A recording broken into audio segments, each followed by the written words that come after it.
Innal hamdalillah nahmaduhu wa nasta'inuhu wa nastaghfiruh wa na'udzu billahi min shururi anfusina wa min sayyiati a'malina.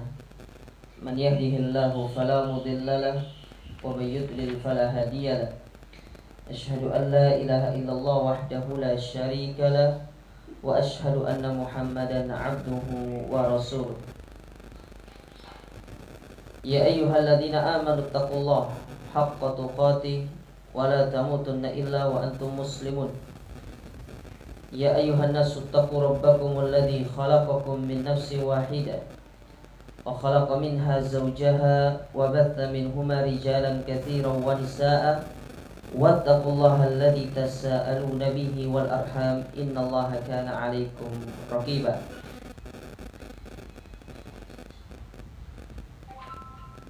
Amma ba'du fa inna asdaqal hadithi kitabullah wa khairal huda hudan nabiy sallallahu alaihi wasallam wa syarrul umuri muhdatsatuha fa inna kulla muhdatsatin bid'ah wa kulla bid'atin dhalalah wa kulla dhalalatin finnar. Masyiral muslimat, para ummahat wal akhwat, ibu-ibu yang dirahmati dan dimuliakan oleh Allah Subhanahu wa taala. Alhamdulillah, kita bersyukur kepada Allah Azza wa Jalla di mana pada kesempatan pagi hari yang berbahagia ini kembali kita dipertemukan dan dikumpulkan oleh Allah Subhanahu wa taala di dalam majelis ilmu kita, di dalam kajian rutin kita, kajian kita tafsir. Dan sekarang kita akan masuk ke dalam pembahasan tafsir dari surat Al-Kafirun. Surat Al-Kafirun adalah surat ke dalam atau termasuk ke dalam kategori surat Makkiyah. Surat Makkiyah, dan surat ini diturunkan oleh Allah Subhanahu wa taala setelah surat Al-Maun. Jadi Al-Maun baru Allah menurunkan surat Al-Kafirun. Disebutkan oleh para ulama di antara sebab diturunkannya surat Al-Maun ini atau surat Al-Kafirun ini seperti yang diriwayatkan dari Imam At-Tabrani, kemudian Ibnu Abi Hatim, dari Abdullah Ibnu Abbas radhiyallahu taala anhuma, anna Quraisyan da'at Rasulullah sallallahu alaihi wasallam ila an yu'tuhu malan fayakunu agna rajulin bi Makkah. Bahwasanya Nabi itu pernah dipanggil atau didatangi oleh orang-orang Quraisy pada waktu itu, oleh pembesar-pembesar Quraisy pada waktu itu, untuk diberikan harta. Ya. Jadi Nabi ingin diberikan harta oleh orang-orang Quraisy.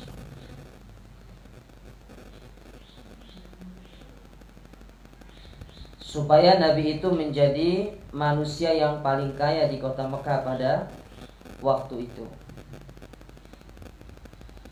Wa yuzawwijuhu ma arada minan nisa, dan ingin dinikahkan dengan wanita yang disenangi oleh Nabi. Jadi Nabi itu ingin disogok sama mereka dengan harta, dengan wanita. Tujuannya apa? Supaya Nabi itu tidak melanjutkan dakwanya. Makanya mereka mengatakan faqalu hadzalaka ya Muhammad wa takuffu an syatmi alihatina wa la tadhkuruha bisu'in fa illam taf'al fa'bud alihatana sanah. Jadi ini kami berikan kepadamu wahai Muhammad, supaya engkau tidak mencela-cela lagi Tuhan kami, tidak mengejek-ngejek lagi Tuhan kami, ya, dan engkau tidak melakopkan Tuhan-Tuhan kami dengan lakop yang buruk. Ya, jadi mau disogok. Tapi kalau kamu tidak mau terima, kata orang-orang Quraisy, maka kita buat kesepakatan saja. Kami menyembah Tuhanmu setahun dan engkau menyembah Tuhan kami setahun. Jadi saling bertukar gitu kan. Jadi kami ngikut agamamu setahun dan engkau harus mengikut agama kami setahun. Ya. Maka ketika orang-orang Quraisy itu menyampaikan hal yang demikian kepada Nabi alaihi salatu wassalam, maka langsung Allah Ta'ala menurunkan surat Al-Kafirun sebagai bantahan kepada permintaan mereka kepada Nabi alaihi salatu wassalam, di mana Allah Ta'ala berfirman, "Qul ya ayyuhal kafirun," katakanlah wahai orang-orang kafir, "La a'budu ma ta'budun," aku tidak menyembah apa yang kalian sembah, "Wala antum abiduna ma abadtum," "Wala antum abiduna ma a'bud," dan kalian tidak akan menyembah apa yang aku sembah, "Wala ana abidum ma abadtum," dan aku tidak pula akan menyembah apa yang kalian sembah, "Wala antum abiduna ma a'bud," begitu pula sebaliknya kalian tidak akan menyembah apa yang aku sembah. Lakum dinukum waliyadin, dan untukmu agamamu dan untukku agamaku. Ya, jadi ini diantara riwayat yang dibawakan oleh para ulama terkait sebab diturunkannya surat Al-Kafirun, bahwasanya ada tawaran dari orang-orang Quraisy supaya Nabi alaihissalam mereka meminta Nabi untuk tidak mencela Tuhan-Tuhan mereka dengan imbalan memberikan harta, memberikan wanita kepada mereka. Kalau tidak mau, maka Nabi diajak untuk menyembah Tuhan mereka setahun dan menyembah menyembah Allah Subhanahu wa taala selama setahun pula, dan itu dibantah oleh Allah Subhanahu wa taala. Baik. Itu sebab turunnya surat Al-Kafirun. Adapun sebelum kita masuk ke pembahasan atau tafsir dari surat Al-Kafirun, saya ingin menyebutkan terlebih dahulu di antara dalil-dalil yang menjelaskan keutamaan dari surat Al-Kafirun. Yang pertama yaitu hadis yang dikeluarkan oleh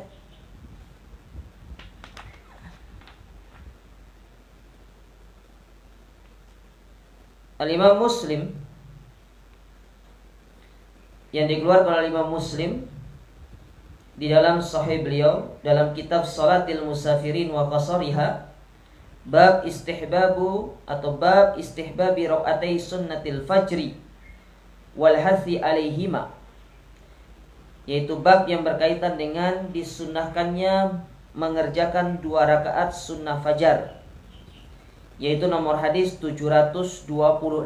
Nanti bisa dilihat ya dalam Sahih Muslim 726.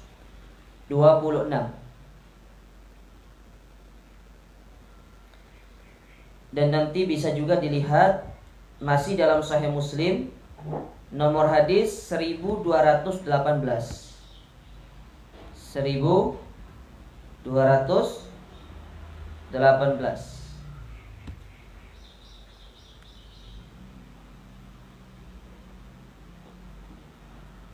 Di mana disebutkan di dalam hadis tersebut, wa kana Nabi sallallahu alaihi wasallam, bahwasanya Nabi alaihi salatu wasallam yaqra'u bihima, yaitu membaca kedua surat ini. Maksudnya kedua surat ini yaitu surat Al-Kafirun dan surat Al-Ikhlas. Surat apa, Bu? Al-Kafirun dan surat apa? Al-Ikhlas. Karena kedua surat ini disebut dengan surat Al-Ikhlas. Ya. Kalau kita kenal dengan istilah surat Al-Mu'awwidhatain, yaitu surat An-Nas dan surat Al-Falaq, maka surat Al-Ikhlas itu ada 2, yaitu surat Al-Ikhlas itu sendiri Qul huwallahu ahad, dan surat apa? Al-Kafirun. Bisa dipahami sampai sini? Baik. Nabi kebiasaan Nabi membaca kedua surat ini kapan? Fi sunnatil fajr, yaitu ketika mengerjakan sholat sunnah fajar, yaitu 2 rakaat sebelum subuh. Makanya kalau sholat sunnah itu dosa yang panjang. Kadang ada orang tuh sholat sunnah tuh panjang, sholat sunnah fajarnya itu. Sunnahnya itu, sholat sunnah itu tidak panjang. Sholat sunnahnya Nabi itu tidak panjang. Kenapa? Apa sudah sampai pada bab masa di sini kajian kitab ensiklopedia adab Islami itu? Sebentar, saya lupa. Adab di dalam mendatangi sholat kalau nggak salah. Kayaknya belum ya. Nah, di situ disebutkan di dalam buku itu yang ditulis oleh Syekh Abdul Aziz Ibn Fatih Sayyid Nida yang ibu pelajari bersama Ustadz Yudo itu, ya. Di dalam kitab itu, di dalam bab sholat kalau nggak salah, ada satu adab yang Nabi sering kerjakan. Apa itu? Yaitu Nabi berbaring sejenak sebelum mengerjakan sholat subuh setelah mengerjakan sholat sunnah. Nggak tidur loh ya, bedakan tidur sama baring ya. Jadi Nabi itu berbaring sejenak sebelum mengerjakan sholat subuh setelah mengerjakan sholat apa? Sunnah. Ya, kalau kita nggak usah lah, nanti kebablasan. Ya.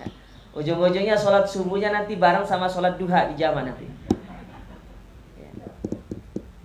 Itu sunnah. Tapi sunnah ini apa istilahnya ya? Ya, dia sifatnya tentatif ya. Kok bahasanya tentatif sih? Ya itulah mungkin ya bahasanya.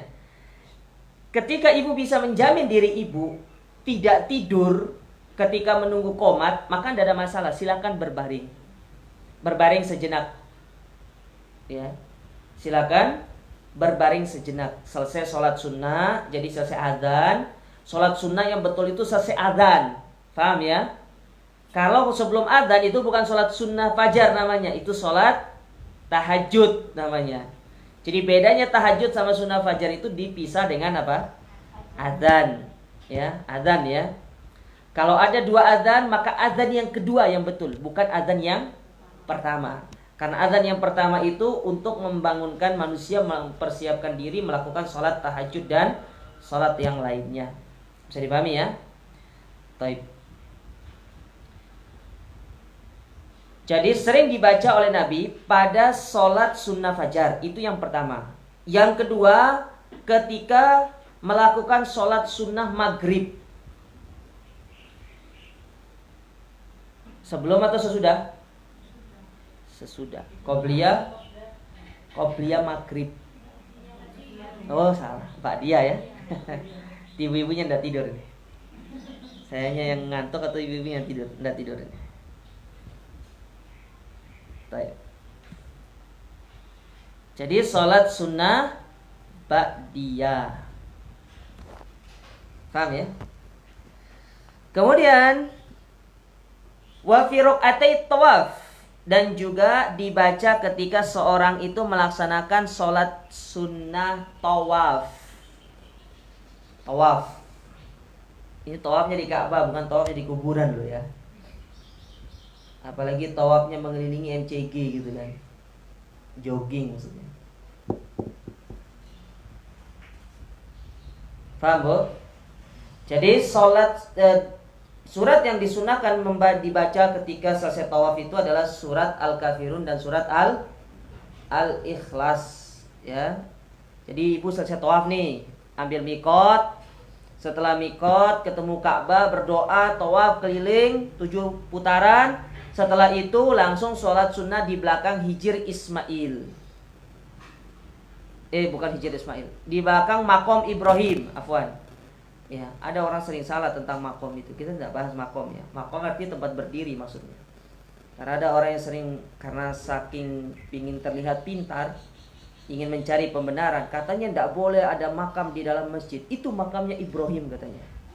Makom Ibrahim artinya tempat berdirinya Ibrahim ketika membangun Ka'bah. Maka kalau ibu lihat ke dalam itu jejak kaki di dalam itu, bekas kaki, telapak kakinya Nabi Ibrahim. Ya. Nah, jadi selesai tawaf itu disunahkan melakukan sholat sunnah tawaf 2 rakaat. dan membaca rakaat pertama itu Qul ya ayyuhal kafirun dan rakaat kedua itu surat Al-Ikhlas. Baik. Kenapa kita diperintahkan atau disunahkan untuk membaca surat ini? Lima tadammanatahu minal ikhlasi lillahi azza wa jalla wa tsana'i alaihi bis sifatil kamila fis surati.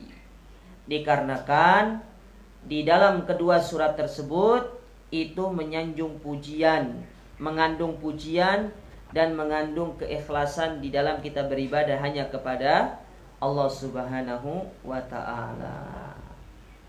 Nah, ini diantara dalil-dalil yang menyebutkan tentang keutamaan dari surat Al-Ikhlas.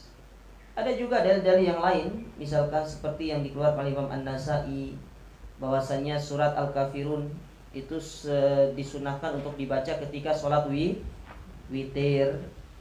Ya, ada juga hadis yang dikeluarkan oleh Imam Ahmad, bahwasanya sebelum kita tidur kita disunahkan untuk membaca Qul ya ayyuhal kafirun, karena barang siapa yang membaca sampai selesai fa innaha bara'atun minasyirki, maka sesungguhnya ia telah melepaskan dirinya dari kesyirikan.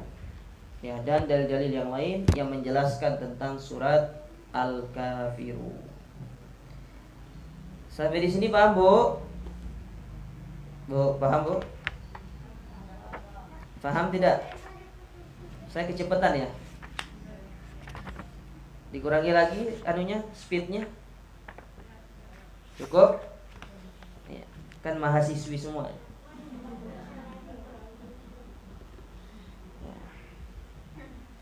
Mahasiswi tingkat lanjutan. Taib. Sekarang kita masuk ke ayat yang pertama. Allah Subhanahu wa ta'ala berfirman, Qul ya ayyuhal kafirun.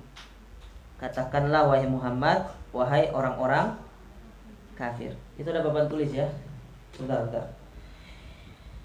Nah, apa maksudnya Qul ya ayyuhal kafirun? Yunadihim yu'lan lahum bin nida. Jadi Qul ya ayyuhal kafirun itu maksudnya Nabi Muhammad disuruh untuk memanggil orang-orang kafir. Baik. Mohon maaf, saya tak tulis sebentar ya. Jadi ini tidak kerekam nih. Sebentar. Ibu pernah belajar bahasa Arab? Belum pernah? Pernah. Tapi merotol. Ya, kasihan. Ya, dalam bahasa Arab itu ada yang disebut dengan harfun nida namanya. Apa itu harfun nida ya? Kata panggilan lah ya. Jadi ada namanya, tulisnya. Ya. Ada namanya harfu an-nidai. Apa itu harfu nida? Nah, ini apa itu harfu nida? Huruf yang digunakan untuk memanggil. Huruf yang digunakan untuk memanggil. Ya, apa itu? Ya, dalam itu ada kan? Ya, atau ya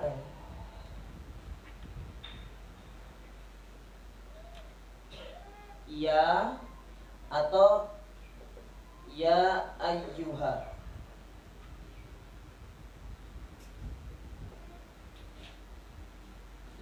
Ya ayyuha. Setiap kata yang diawali dengan harfu nida itu kalimat langsung. Apa bahasa Inggrisnya? Direct apa? Nah, bukan bahasa, kan ada kalimat langsung, ada kalimat tidak langsung gitu kan. Jadi setiap kata yang diawali dengan atau kalimat dalam Al-Quran ada ya-nya, itu adalah kalimat langsung. Jadi secara langsung Allah sampaikan. Makanya Allah mengatakan, Qul, katakanlah wahai Muhammad, ya ayyuhal kafirun, wahai orang-orang kafir. Ya, bisa dipahami sampai sini? Itu namanya harfun nida. Satu lagi tak? Ya. Baik. Apa maksudnya di situ yang dipanggil? Ya ayyuhal kafirun wa hadza yashmulu kulla kafirin. Sawa'un kana minal musyrikin au minal yahud au minan nasara au min syuyu'iyyin au min ghairihim.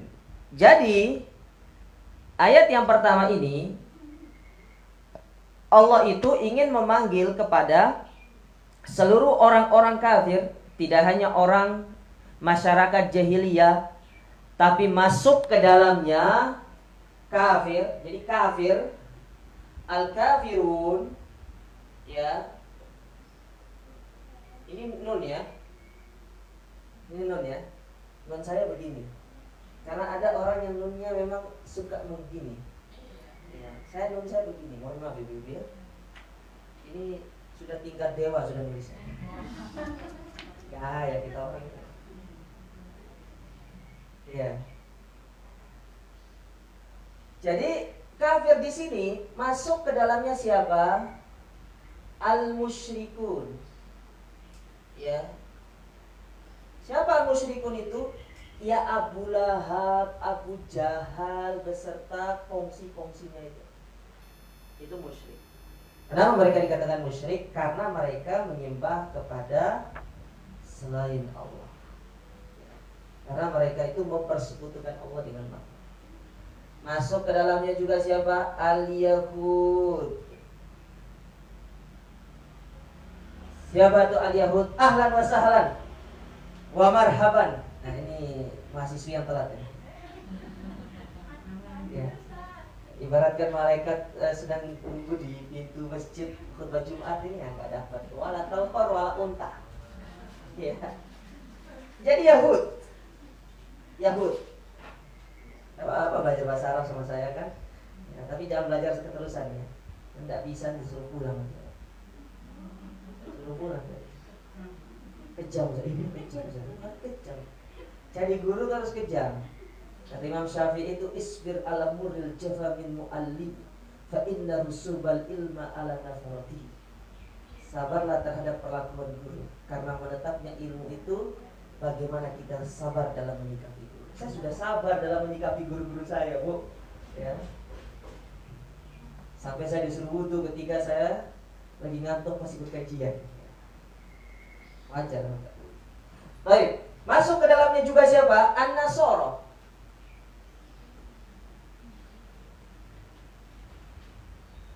Orang-orang Nasrani. Karena orang Nasrani, orang Yahudi ada pada waktu itu. Hadir. Ya. Masuk ke dalamnya juga kata Syekh Utsaimin asyuyu'iyyin. Siapa itu syuyu'iyyin? Ateis.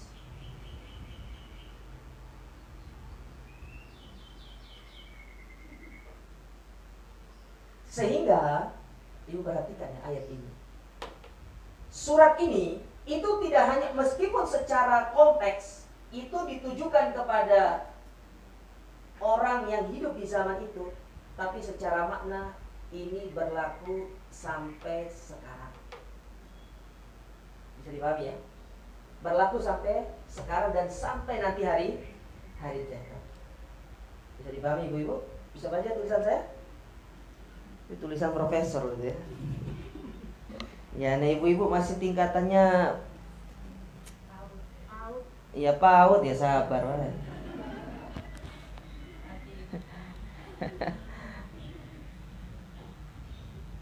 Ya.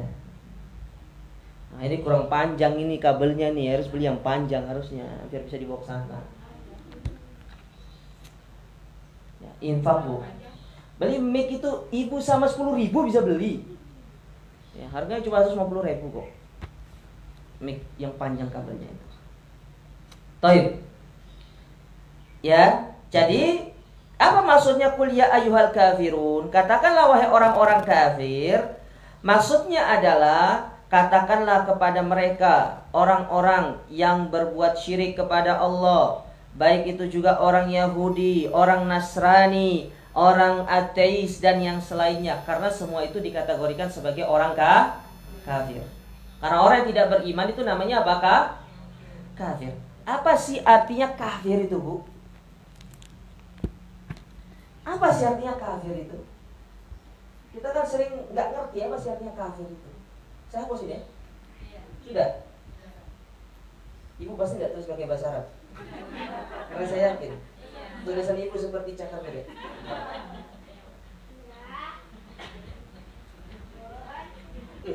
Keren digantung gini.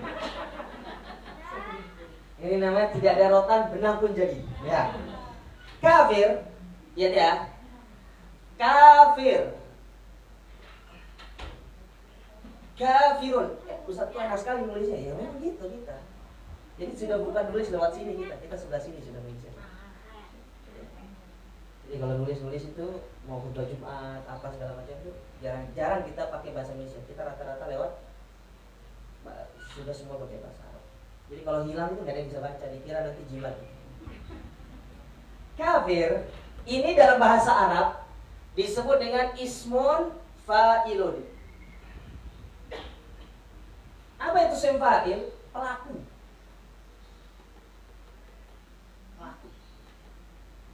Ya. Dari isim fa'il. Nah, ini isim fa'il. Kata dasarnya itu kafaro. Kata dasarnya apa? Kafaro.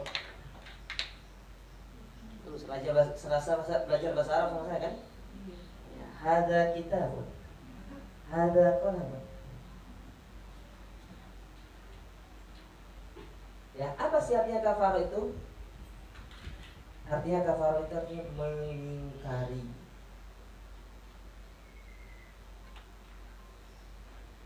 Itu tulisan bahasa Indonesia saya jelek kan?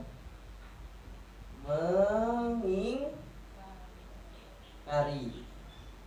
atau menolak atau meninggalkan, banyak artinya. Makanya kenapa seorang ustadz terus belajar bahasa Arab, ketika diterjemahkan itu harus tepat penerjemahannya. Karena bahasa Arab dengan bahasa Indonesia ada kata-kata yang di dalam bahasa Arab itu kalau diterjemahkan dalam bahasa Indonesia itu nggak cocok. Satu kata untuk semua jadinya kalau bahasa Indonesia itu. Ya. Satu kata untuk semua. Kalau bahasa Arab itu beda. Contoh, alimun dengan basirun. Kalau ibu baca di terjemahannya, sama-sama artinya maha mengetahui. Betul tidak? Tapi berarti tingkatannya ini berbeda. Alim mengetahui yang secara global. Sedangkan basir itu disertai dengan pemahaman yang mendalam. Ada lagi yang lebih dalam, khabir. Ini lebih ke arah sesuatu yang sampai yang paling kecil Allah pun tahu. Tapi kalau diterjemahkan maha mengetahui. Sudah kecuali apa? Cek murah ya.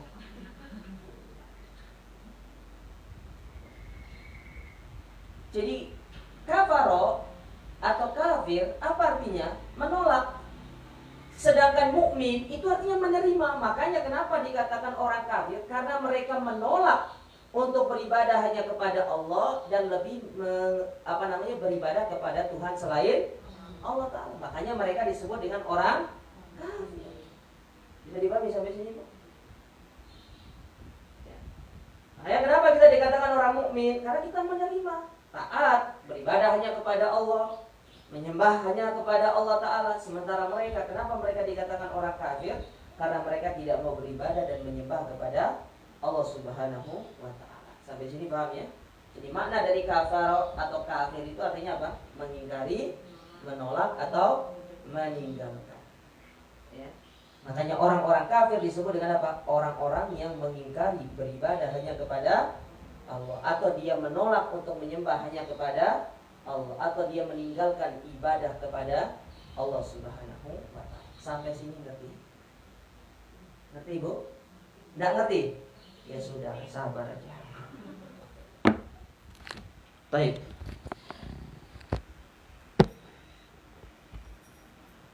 Ya. Kemudian ayat berikutnya, ayat yang kedua sampai ayat yang kelima. Di mana di ayat yang kedua sampai kelima itu, di situ Allah Subhanahu wa taala mengulangi ucapannya sebanyak 2 kali. Allah mengulangi ucapannya sebanyak 2 kali. Saya hapus ini ya. Kita ke Imam Syafi'i. Ibu cepat tulis. Dan ibu jadi Imam Syafi'i dadakan.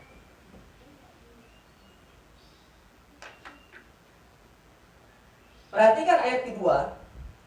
Ayat yang kedua, apa kata Allah Subhanahu wa taala? Qul ya ayyuhal kafirun la a'budu ma ta'budun.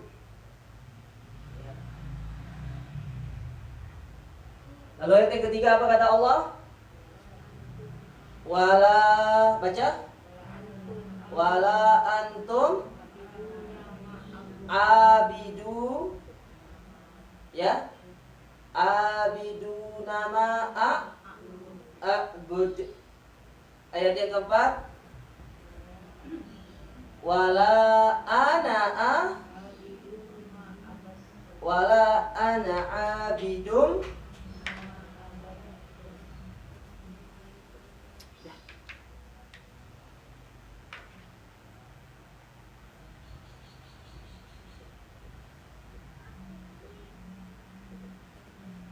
Yang kelima, wala antum abiduna ma a'bud. Baik. Ibu perhatikan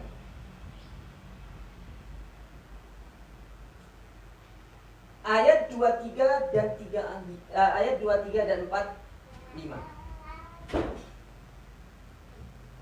Di pertama Allah Ta'ala berfirman, la a'budu ma ta'budun.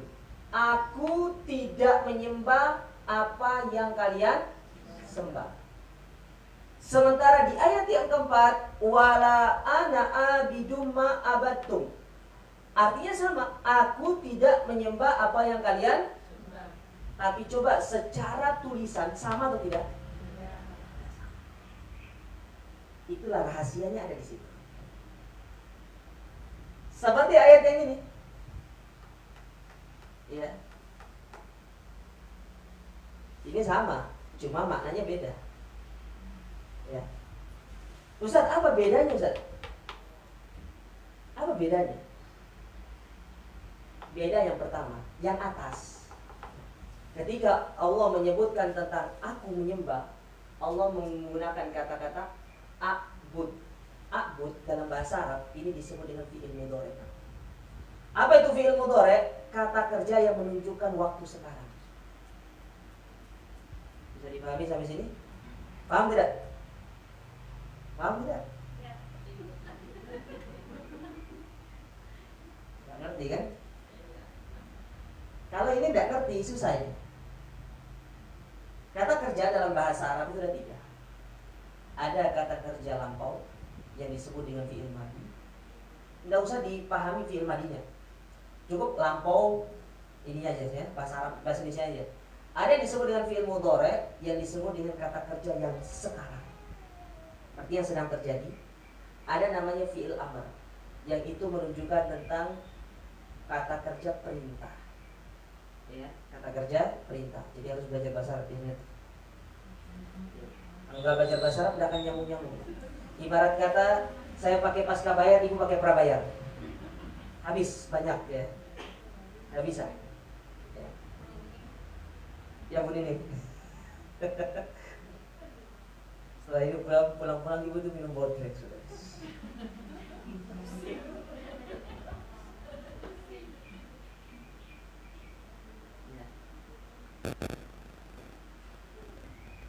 Yang pertama ini Allah menggunakan fi'il mudhari', kata kerja sekarang. Kenapa? Allah ingin bilang, seolah-olah Allah menyuruh Nabi Muhammad untuk bilang, hei orang-orang kafir, sekarang ini aku nggak menyembah apa yang kalian sembah. Maksudnya kondisi beliau sekarang waktu itu, kira-kira waktu itu Nabi Muhammad menyembah patung atau tidak? Tidak. Dia tidak tidak menyembah patung. Makanya digunakan kata kerja fi'il mudhari untuk menunjukkan perbuatan beliau pada waktu itu. Dalam waktu beliau berbicara. Makanya ketika Nabi Muhammad mengatakan, wahai orang-orang kafir, la a'budu ma ta'budun, aku sekarang ini tidak menyembah apa yang kalian sembah. Lalu di ayat yang ketiga Nabi mengatakan lagi, wala antum abiduna ma a'bud. Begitu pula sekarang kalian tidak menyembah apa yang aku sembah. Jadi dua kalimat awal ini menunjukkan waktu sekarang. Maksudnya sekarang itu saat Nabi berbicara. Saat Nabi itu berbicara, bahwasanya sekarang itu aku tidak menyembah apa yang kalian sembah, begitu pula sebaliknya kalian tidak menyembah apa yang aku sembah. Ya. Sampai sini paham? Ngerti? Ngerti, Bu? Nggak ngerti? Tapi intinya terjemahannya ngerti kan? Iya. Makanya tafsir itu tidak bisa lepas dengan pelajaran bahasa, tidak bisa. Karena untuk menunjukkan sebuah keterkaitan. Ya. Makanya ketika Utbah ibnu Rabi'ah mendatangi Nabi, Utbah ibnu Rabi'ah datang kepada Nabi SAW. Ya Muhammad, apa yang mau begini. Dibacakan Al-Quran kepada Utbah ibnu Rabi'ah. Setelah itu Utbah ibnu Rabi'ah keluar. Apa kata Utbah ibnu Rabi'ah? Sambil bersandar kepada tembok bilang gini, iya, itu bukan ucapannya Muhammad, itu benar ucapan dari ya Tuhan yang menurunkan, itu benar-benar wahyu. Sampai-sampai Utbah ibnu Rabi'ah ketika dia pulang menceritakan hal tersebut kepada para pembesar Quraisy, beliau mengatakan kada qalbi an yatim. Sampai-sampai hatiku mau terbang rasanya mendengar ucapan tersebut. Artinya enggak nyangka gitu loh. Ini bukan ucapan manusia, ini Al-Qur'an benar-benar ucapan Allah, ini wahyu. Kalau memang ini adalah ucapannya Muhammad, ini adalah syair, ya, ini adalah keindahan bahasa, tidak akan sampai menjadikan aku seperti ini, kata Utbah. Ini preferensiku, kata Utbah. Kalau kalian tidak percaya, silakan dengar sendiri dari Muhammad. Mungkin kalian akan lebih merasakan apa yang aku rasakan. Hampir Utbah ibnu Rabi'ah waktu itu masuk Islam, tapi nggak jadi. Ini nggak jadi. Ya. Banyak di antara mereka yang karena dia secara bahasa, dia secara lisannya itu benar-benar memahami akan bahasa Arab, ya, sehingga kalimat ini mereka paham betul. Oh iya, kalimat yang ini mereka paham, ya, kalimat yang ini juga mereka paham. Makanya ketika mereka menurunkan surat ini, mereka langsung diam.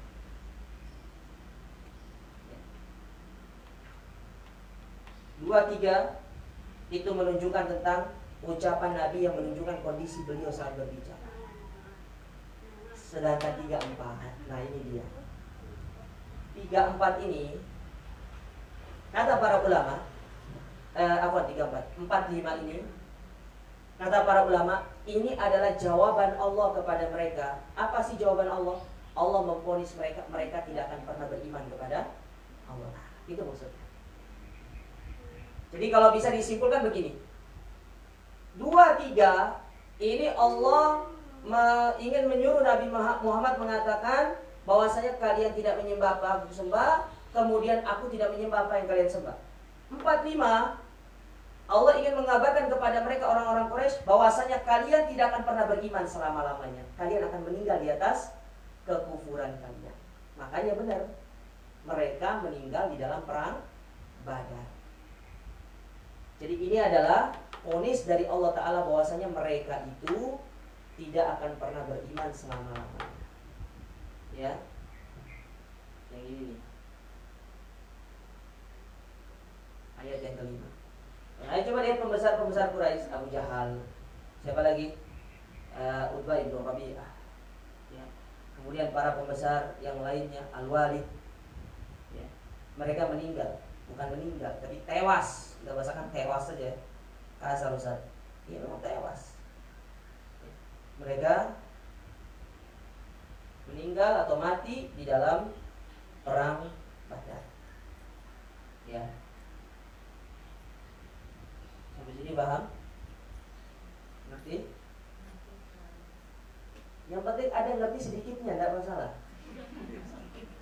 Sedikit aja. Karena ini surat ini memang murni dia itu menjelaskan dari sisi bahasa. Ibu buka tafsir manapun menjelaskan dari sisi bahasa. Entah itu tafsir At-Tabari, entah itu tafsir Al-Baghawi, tafsir Ibnu Asyur, ya, tafsir Syekh Muhammad bin Shalih Al-Utsaimin, tafsir Ibnu Katsir, rata-rata menjelaskan tentang dari sisi bahasa. Jadi kalau tidak ngerti bahasa tidak bisa memahami dengan baik surat ini. Tapi paling tidak ada terjemahannya, artinya ngerti. Ujungnya aja yang paling dimengerti. Untuk kalian agama kalian, untukku agama. Tapi padahal yang paling inti itu adalah 2-5. Sampai ini paham? Makanya saya minta obat tulis. Jadi tidak ada rotan, benang pun jadi. Baik.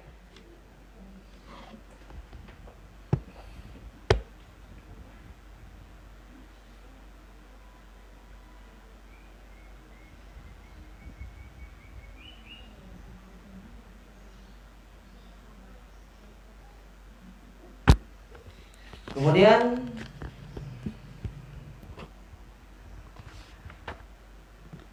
Allah Subhanahu wa taala berfirman di ayat yang terakhir, di mana Allah mengatakan lakum dinukum waliyadin. Bagi kalian agama kalian, bagiku agamaku. Ya. Jadi lakum di ayat yang terakhir itu, lakum, apa sih artinya lakum? Untuk kalian. Lakum. Kum itu adalah domir muttasil namanya, sebagai ganti dari antum.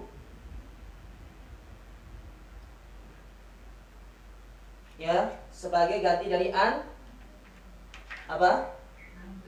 Antum. Makanya kalau ibu mengucapkan salam, assalamu alaikum. Kum itu artinya antum, kalian. Kalian menunjukkan banyak. Ajarkan bahasa Arab aja dikit lah. Bayar tapi ya.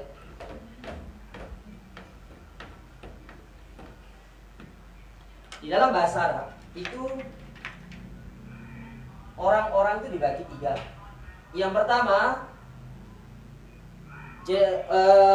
orang pertama itu ada 2, ana dan tuh yang servis kalian. Ana dan nahnu. Ana dan nahnu, saya dan kami. Saya ini 1 orang, kalau kami ini 2 ke atas. Mau laki-laki atau perempuan bebas, tergantung yang berbicara. Bisa dipahami? Ya. Ada orang yang kedua, yaitu yang diajak bicara. Siapa mereka? Dibagi jadi 2. Ada yang laki-laki, ada yang laki-laki pertama anta. Yang kedua antuma. Yang ketiga antum. Ini laki-laki. Perempuan ada 2 orang antuma.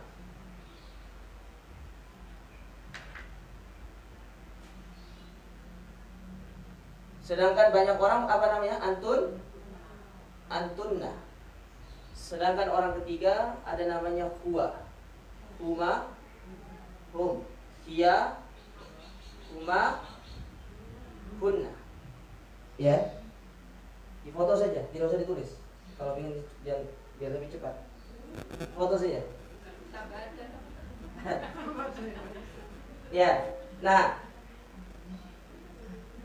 ini dalam bahasa Arab disebut dengan domir muttasil, tidak bersambung. Jadi tidak bisa bersambung dengan kata yang lainnya. Nah, supaya domir ini bisa bersambung, ada namanya domir muttasil, kata gantinya dia. Kalau anak itu ya sukun, makanya ya lakum dinukum wali Li di situ tuh untukku maksudnya. Ya, jadi pahami ya. Kalau nahnu, na panjang. Jadi kalau ibu lihat na di belakang kata yang panjang, kalau nanya panjang di belakang kata bahasa Arab itu artinya nahnu. Ya. Mana contohnya? Kitabun anzalnahu. Jadi nanya itu artinya nahnu, kami. Kalau anta itu ka. Kalau antuma kuma. Kalau antuma, kalau antum kum. Kalau anti ki. Kalau antuma kuma. Kalau antuna kunna. Makanya kalau ada orang salam sama ibu, kalau ibu mau ucapin salam sama satu orang, laki atau perempuan, tidak usah harus pakai assalamualaikum. Assalamualaikum. Kalau dua orang, assalamualaikum kuma. Kalau banyak wanitanya, assalamualaikumna. Itulah hebatnya kalau orang belajar bahasa Arab, bisa otak-atik.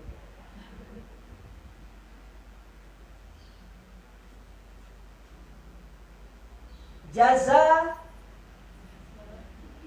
Kalau satu orang perempuan, kalau dua orang, jazakumullah. Kalau banyak, jazakunallah. Makanya kalau sama perempuan jangan jazakumullah, nanti dikira lihat apa namanya, gender, ya transgender. Pakai yang sesuai. Ya. Kenapa kok belajar bahasa Arab jadi?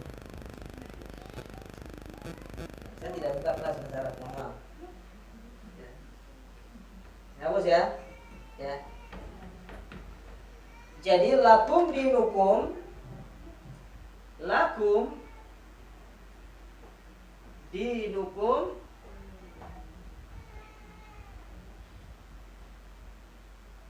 waliyadin. Nah, kum di sini artinya antum, kalian. Bahwasanya bagi kalian agama kalian. Apa maksudnya bagi kalian agama kalian? Bagi kalian apa yang kalian sembah. Tidak hanya orang-orang musyrikin, tapi masuk ke dalam seluruh agama-agama selain Islam. Entah itu Nasraninya, entah itu Yahudinya, entah itu Konghucunya, apa segala macam. Bagi mereka agama mereka. Maka kita tidak boleh ikut serta dalam apa yang menjadi ciri khas mereka, karena bagi mereka agama mereka. Inilah toleransi Islam. Kalau Anda ingin melihat bagaimana toleransi Islam, inilah toleransi Islam, ibu-ibu. Di luar sana banyak orang yang berbicara tentang toleransi, tapi melupakan ayat yang mulia ini. Karena di antara toleransi Islam itu, ketika orang-orang non-muslim mereka beribadah kepada Tuhan-Tuhan mereka, maka tidak ada gangguan kepada mereka. Tidak ada paksa. Ada gak ceritanya orang non-muslim ketika kita Idul Fitri disuruh untuk menggunakan pakaian koko, disuruh gunakan jilbab? Ya, silakan. Ya, Anda mau dengan agama kalian terserah, tapi jangan mengusik kita. Makanya orang-orang yang berbicara toleransi itu orang yang tidak ngerti tentang ayat yang mulia. Kurang toleransi apa Islam coba? Ibu ngerti tentang yang namanya piagam Madinah?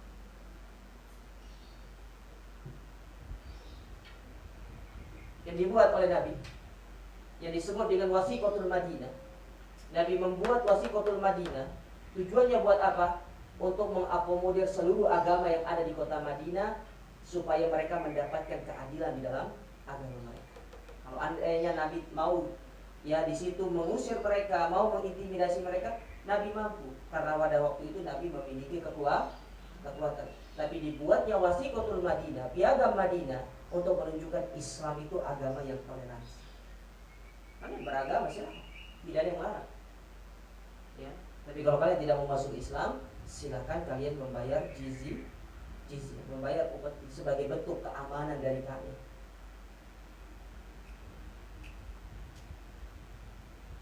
Nah, sehingga kalau kita tarik ayat ini ke dalam kehidupan kita sekarang ini, yang mana kita hidup di tengah-tengah masyarakat yang itu beraneka ragam di dalam kita beragama, ya, maka tidak boleh kita ikut serta di dalam acara mereka, mereka pun tidak berhak untuk memaksa kita mengikuti acara mereka. Tidak boleh. Tidak diperbolehkan. Kalau ibu punya tetangga non-muslim saja itu tidak boleh didolimi dari sisi hak tetangganya, apalagi itu dari hak yang lebih besar dalam masalah dia beragama, itu tidak diperbolehkan. Inilah Islam. Islam yang hakiki itu seperti itu, bukan Islam yang digaungkan oleh mereka-mereka yang di luar sana, yang mengatasnamakan kami adalah seorang Islam yang toleransi dalam itu. Justru mereka yang mengumumkan Islam toleransi, mengatakan dirinya toleransi, itu masih jauh dari kata yang namanya toleransi di dalam mereka beragama. Jadi maksud dari lakum dinukum waliyadin itu, kata Syekh Muhammad bin Shalih Al-Utsaimin, bahwasanya alladzi antum alaihi wattadinu bihi, kalian itu beragama sesuai dengan agama kalian, walidini, dan bagiku agamaku, fa ana bari'um min dinikum wa antum bari'um min dini, aku berlepas diri dari apa yang kalian sembah dan kalian berlepas diri apa yang aku sembah. Kalian berlepas diri dari agamaku dan aku berlepas diri dari agama kalian. Sehingga dari sini kata para ulama bahwasanya kita sebagai seorang muslim tidak menafikan yang namanya kita mendakwahkan kepada non-muslim. Akan tetapi ketika itu sudah menyangkut permasalahan-permasalahan yang itu sifatnya sudah masuk ke dalam ranah ciri khas dari satu agama, maka tidak boleh mereka itu memaksa kita untuk kita mengikuti kegiatan-kegiatan mereka. Maka orang-orang Islam yang mereka mengikuti kegiatan mereka, ikut serta entah itu membantu segalanya dengan dasar toleransi beragama, sejatinya mereka tidak memahami tentang ayat lakum dinukum waliyadin. Sampai di sini ngerti ibu-ibu?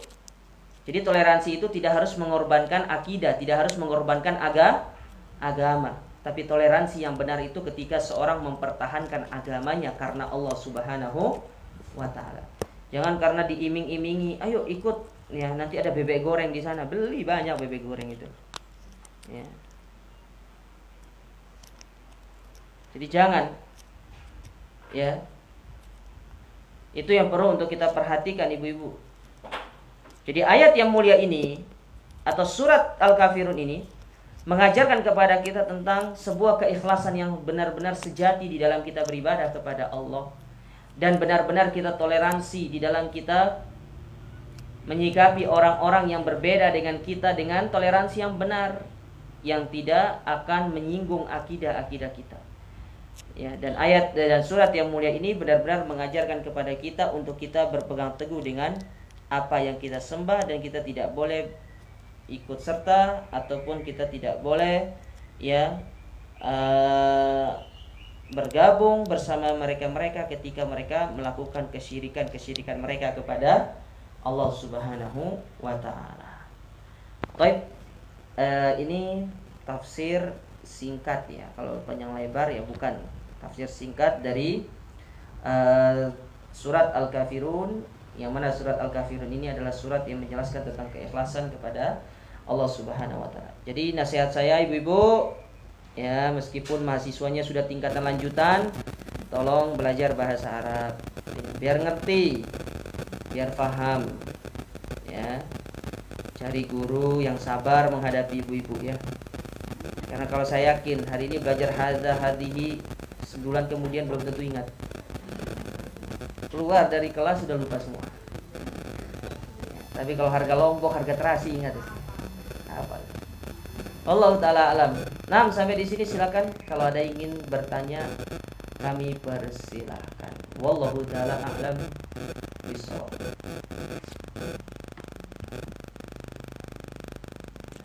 Silakan Bu, kalau ingin bertanya. Luar materi boleh.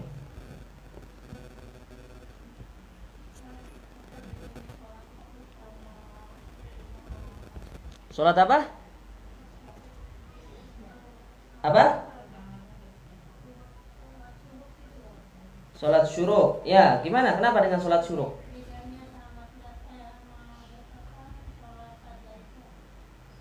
Sholat fajar. Sholat syuruk sama sholat fajar. Maksudnya sholat sebelum subuh. Ya beda Bu, sholat syuruk itu dikerjakan ketika ketika datang waktu syuruk. Waktu matahari itu mau terbit, tapi diberikan waktu agak sedikit, ya lebih sedikit daripada waktu terbitnya. Misalkan nih, matahari terbit itu pukul berapa sih? Sejam biasanya kan setelah subuh itu kan ya. Mungkin subuhnya jam 4, berarti syuruknya sekitar jam 5. Maka ibu berikan waktu sekitar 10 menit dari waktu itu untuk melakukan sholat syuruk. Kenapa? Biar tidak kita menyembah kepada matahari. Sedangkan sholat fajar itu para ulama berselisih pendapat masalah ini. Ada yang menyebutkan sholat fajar itu ya sholat subuh itu sendiri. Ada yang mengatakan sholat fajar itu adalah sholat sunnah sebelum sholat subuh. Wallahu a'lam, pendapat yang kuat dalam masalah ini adalah sholat fajar itu adalah nama lain daripada sholat subuh. Ya, sholat fajar itu adalah nama lain dari sholat subuh. Jadi kalau ditanya apa bedanya, satunya wajib, satunya sunnah. Dari sisi waktu pengerjaan juga berbeda. Bahwasanya sholat syuruk dikerjakan setelah sholat fajar. Ya, jadi bukan sebelum fajar. Kalau sebelum fajar itu namanya sholat sunnah qobli atau sholat sunnah 2 rakaat sebelum fajar namanya. Bisa dipahami Bu? Ya. Berikan 1 jam tambah lagi 10 menit. Berarti setengah 6 tambah 10 menit lagi. Ingat jumlah rakaatnya berapa? 2, tidak boleh lebih ya. Ustadz, apa bedanya sholat syuruk sama sholat duha? Para ulama mengatakan sholat syuruk itu adalah permulaan untuk sholat duha. Sedangkan ya dari sisi waktu yang terbaik sebenarnya sholat duha itu dikerjakan 30 menit mendekati masuknya waktu zuhur. Bisa dipahami Bu? Misalkan waktu zuhur ada yang mengatakan 1 jam, ada yang mengatakan 30 menit. Tapi saya lebih condong kepada pendapat yang 1 jam. Ya. Ketika bayangan itu sudah mau mendekati benda aslinya. Itu dari penjelasan para ulama. Misalkan kalau sholat zuhurnya setengah 12, berarti kapan waktu terbaiknya? Setengah 11. Antara jam 10 sampai setengah 11. Itu yang terbaik dari sholat duha. Bisa dipahami Bu? Ya, paham ya? Baik. Wallahu ta'ala a'lam. Enggak harus. Kan ibu di rumah sholatnya. Masa ibu harus ke masjid dulu?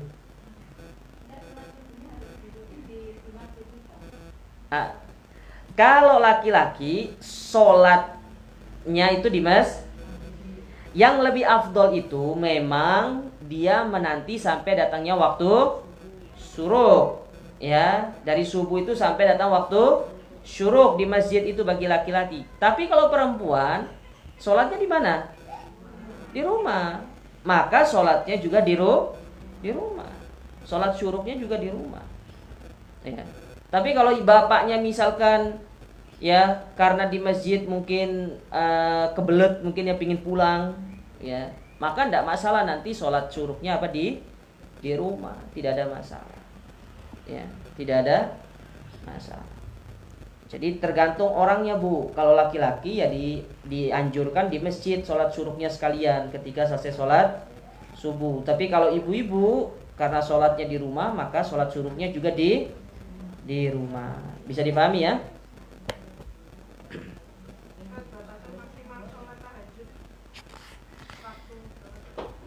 Batasan waktunya, rakaat atau waktunya?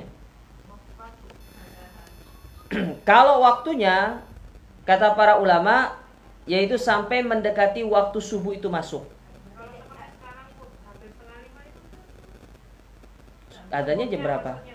4.15. Ya, berarti sampai 4.15 itu. Ya, kalau mungkin mau lebih bagusnya berhenti ya 4.10 lah. Ya, batas akhirnya karena 5 menit itu kan untuk persiapan apa? Sholat subuh. Jadi semakin akhir itu semakin bagus. Makanya para ulama mereka menganjurkan Kalau mau mengerjakan sholat tahajud itu, kalau dari sisi konversi waktu itu 30 menit sebelum adzan subuh. Ya.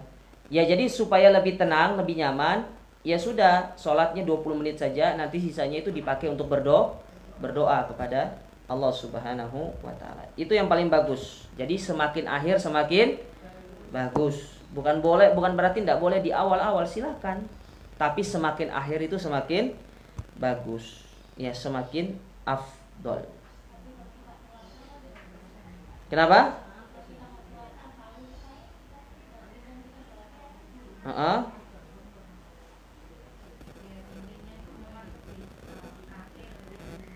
Intinya di akhir.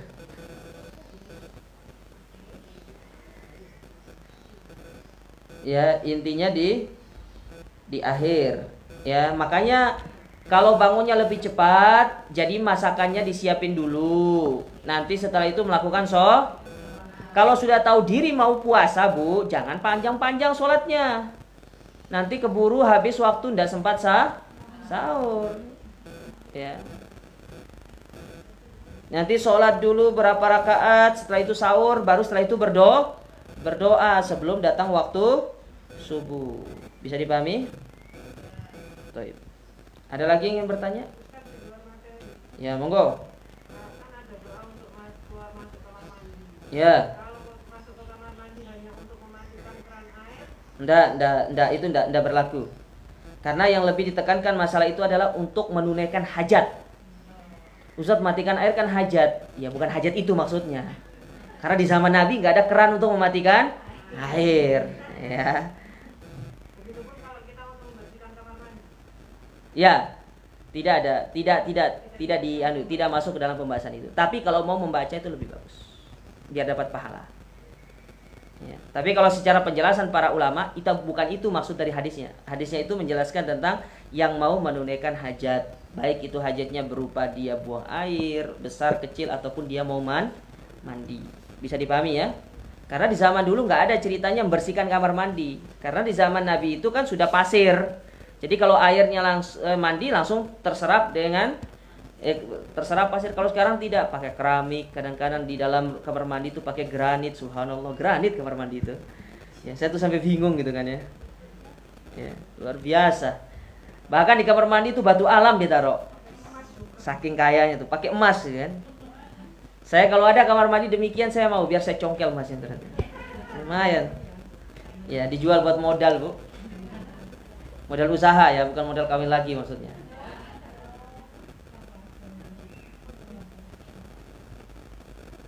Ada lagi?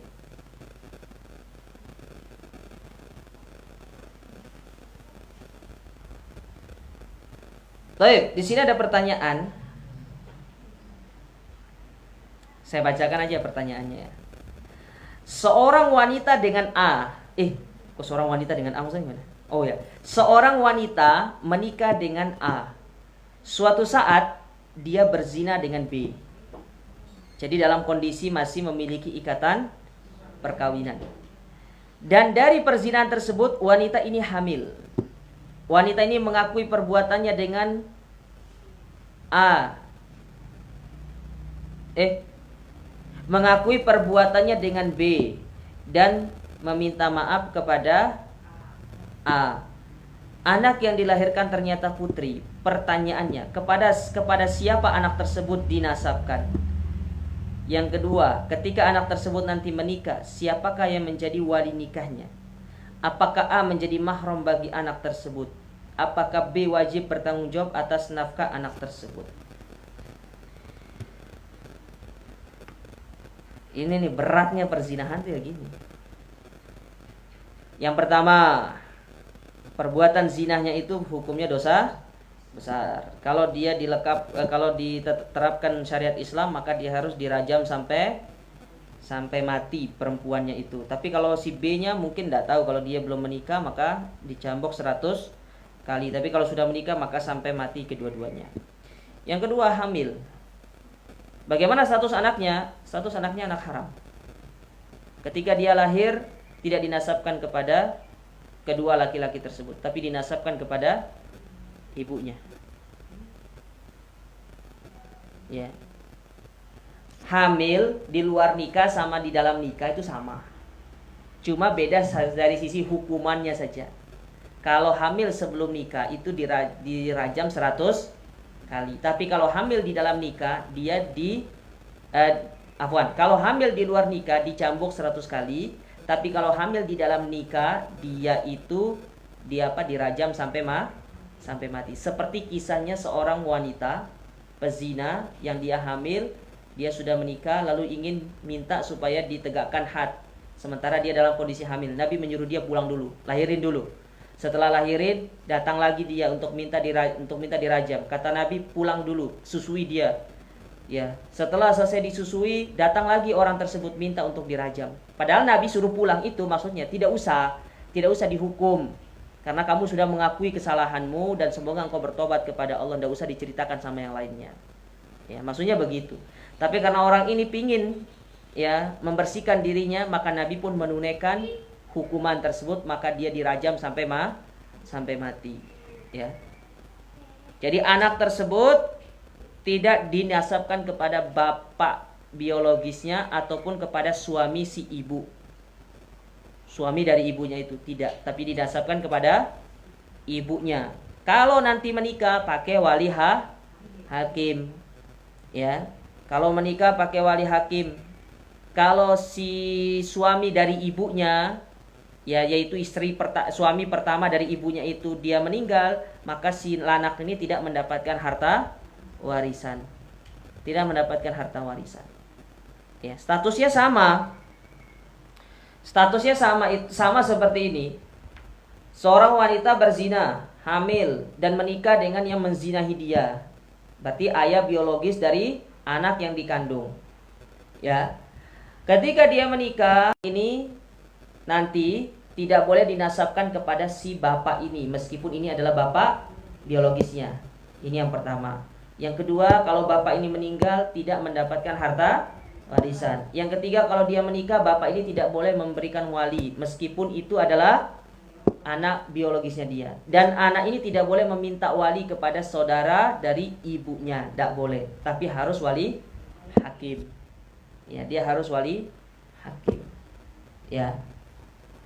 Nah, ini makanya berat orang-orang yang mendekati yang namanya perzinahan tersebut. Ya. Anaknya perempuan. Ya, laki kan cuma bedanya di ini saja, di masalah masalah pemberian wali saja. Kalau laki kan tidak butuh wali. Ya, ada nggak ceritanya laki-laki kalau nikah butuh wali? Nggak ada. Hanya bedanya di situ aja. Ya, nasabnya sama, harta juga sama, dia tidak mendapatkan apa-apa. Akan tapi status itu akan terputus ketika si anak ini dia nanti menikah secara baik-baik. Artinya nasab itu terputus sampai dia saja.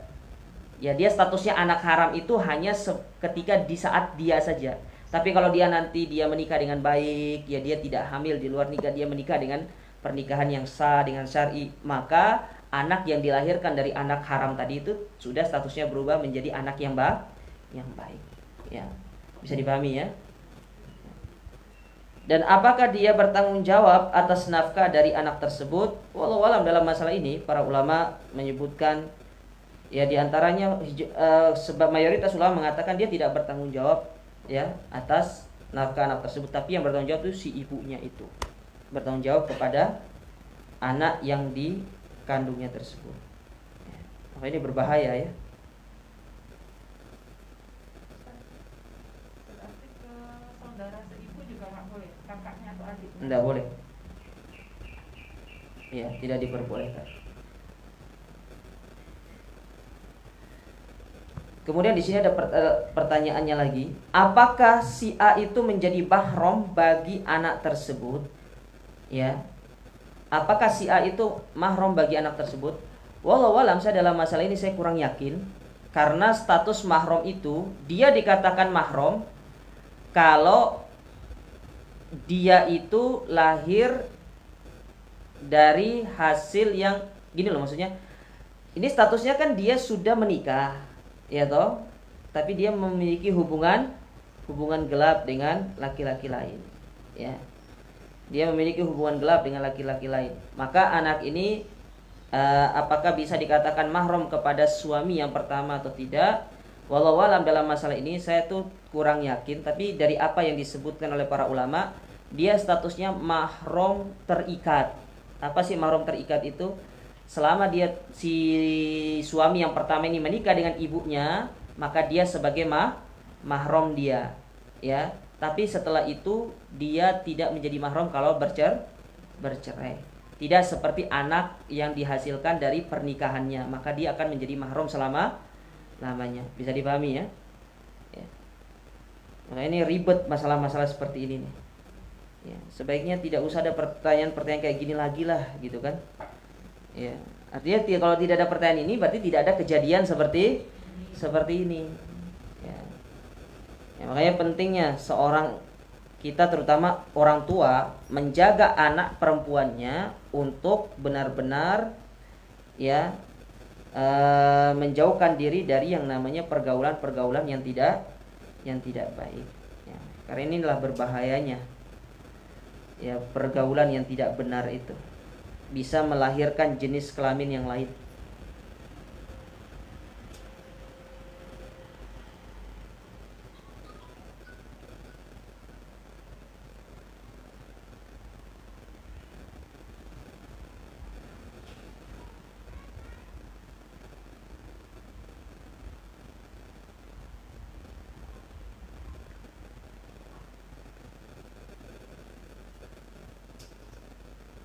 Ada yang lain yang ingin ditanyakan, Bu?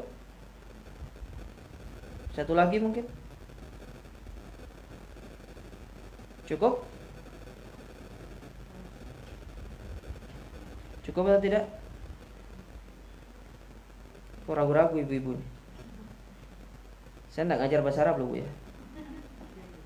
Jadi saya sudah menutup pintu untuk bahasa Arab. Ya, ibu kalau ingin belajar bahasa Arab, cari yang di daerah sini saja. Insya Allah banyak, ya, banyak. Belajar pelan-pelan supaya bisa paham. Ya, kan sudah ada perkembangan dari dari enggi menjadi naam. Ya. Dari matursun jadi syukron atau jaza kila khair. Itu perkembangan, ya. Dari mbak menjadi ukhti. Perkembangan itu. Ya, dari apa namanya? Apalagi? Dari maaf jadi afwan. Ya, toyib. Ya. Kan lumayan, tapi dikembangkan lagi. Ya. Ya. Dikembangkan lagi. Ya, supaya bisa lebih baik, bisa lebih bagus lagi. Paling tidak nanti bisa ngomong apa namanya tingkatan dasar itu ya lumayan. Ya kif haluk ukhti gitu kan, alhamdulillah gitu kan. Jangan seperti cerita ada satu cerita itu. Pulang ke kampung karena orang kampungnya tidak ngerti bahasa Arab, dia pun belajar itu ke pondok ternyata tidak dapatkan hasil apa-apa. Akhirnya bilang sepakat dua orang ini. Nanti kalau kita pulang kita baca ayat ya, surat ya. Kamu satu, saya satu suratnya, satu ayat gitu. Sehingga seolah-olah kita sedang bercakap pakai bahasa Arab. Akhirnya dibaca wadduha, satunya walaili itu. Wallahu a'lam bishawab. Baik, semoga apa yang disampaikan ini bermanfaat dan insyaallah kita bertemu lagi pada pertemuan berikutnya. Jazakumullahu khair. Kita akhiri dengan doa kafaratul majlis. Subhanakallahumma rabbana bihamdika asyhadu an la ilaha illa anta astaghfiruka wa atubu ilaik. Wassalamualaikum warahmatullahi wabarakatuh.